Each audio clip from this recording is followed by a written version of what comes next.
Hello, my dear audience. Welcome back to the Applied Behavior Analysis Simplified channel. Today, we're going to dive into the topic of generalization. Thank you for watching and supporting the channel. Quick reminder, if you're new to the channel, welcome and thank you for being here. Please watch the channel trailer to acquaint yourself with the content in this channel. As always, at the end of this video, I will reveal the topic for the next video. Stay tuned. Value gained after watching. Memorize and retain the importance of generalization in ABA. Paraphrase the importance of generalization in ABA. After watching the video, viewers will be able to describe and explain the importance of generalization in ABA. Discuss the importance of generalization in ABA. Generalization. Why is generalization so important in ABA? Well, understand that it is through the generalization of skills that learners can take what they just acquired and apply those skills and or knowledge into other settings, with other people, and to different situations. Example, if Mary doesn't know how to tie her shoes yet, and through the ABA home sessions, she acquires that skill with the technician, after mastering that goal, Mary, through generalization procedure, can learn to utilize shoe tying at school, at a movie theater, and in the public. She can also learn to utilize shoe tying in the presence of other individuals such as parents, peers, and other kids her age. She can tie shoes not only as an opportunity that occurred during sessions, but also in different situations like at lunch, during playtime, and or while she's having an outing with friends. The skill of tying shoes will also become a prerequisite skill in Mary's repertoire to be used for the acquisition of other similar skills. It is through the generalization of skills that the learners become more independent in their everyday life and start to lead a more significant and meaningful lifestyle. So what will happen if generalization in ABA does not occur? If we consider all that we have discussed about generalization of skills and its value in this video, it becomes apparent that there will be several limitations that can occur.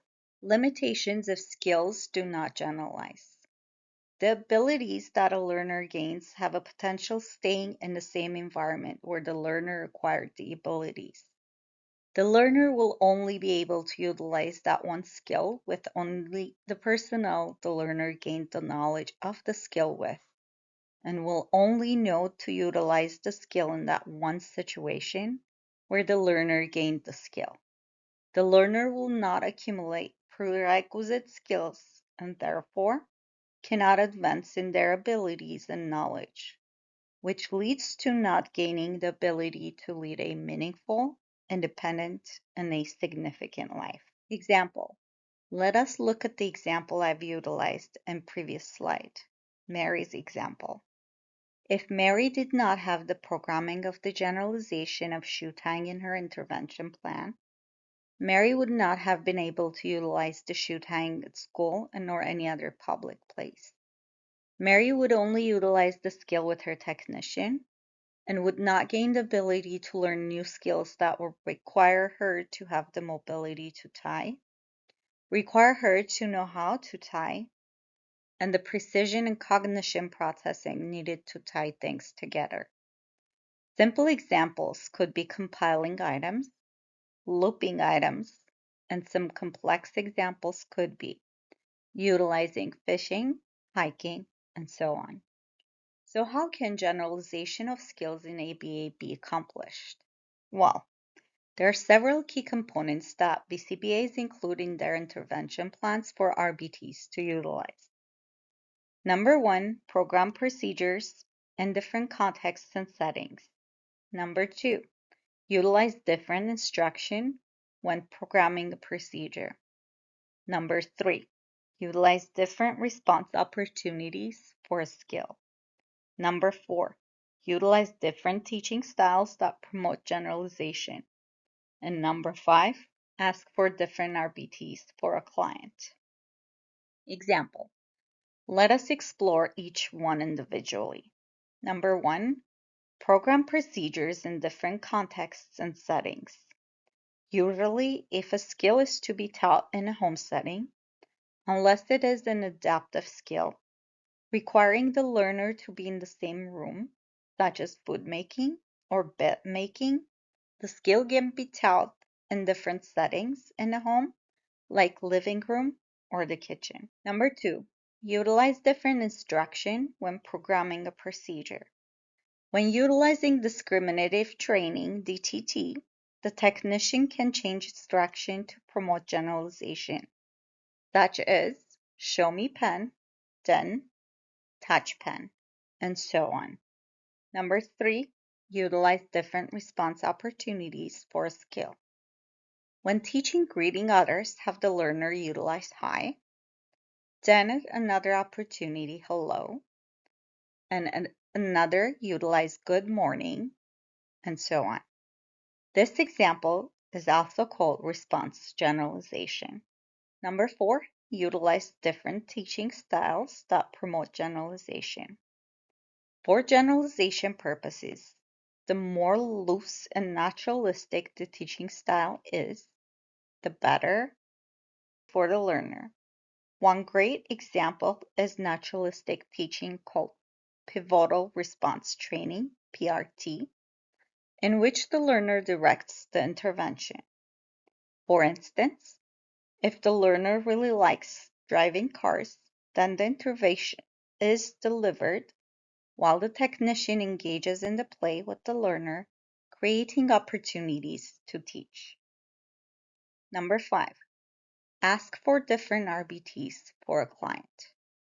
Have different technicians work with the same client. This will both promote generalization as well as decrease attachment issues between client and technician. I personally prefer differentiating between settings as well as response and stimulus generalization, because I have found in my practice that those procedures can truly lead to the generalization of skills, become good prerequisites for other similar skills, and lead to fluency in maintenance as well as utilization of the skills. One example from my experience is the teaching of the greeting to one of my clients, and seeing how the development of the skill and utilizing different ways of greeting led to the easy acquisition of another skill, which was parting. Remember that the skill for response generalization need to be similar to each other. Remember that generalization in ABA is vital and is key in promoting advancement of skill development and leading an independent and meaningful life, which is our main goal as practitioners in the field of ABA. Again, thank you for watching. Please be active in the comments section, and if you would like, include what topics in ABA interest you more, and I will do my best to accommodate your needs. Your activity helps me be aware of your needs and base the content on what you like to watch. Please subscribe and watch the Mastering ABA Techniques for Real-Life Success. The topic for the next video will be based on the latest task list items from BACB, which will be valuable for RBTs and new starters in the field of ABA. Good things are coming your way soon. Please be patient and present. Here is the reference list for today. Thank you again.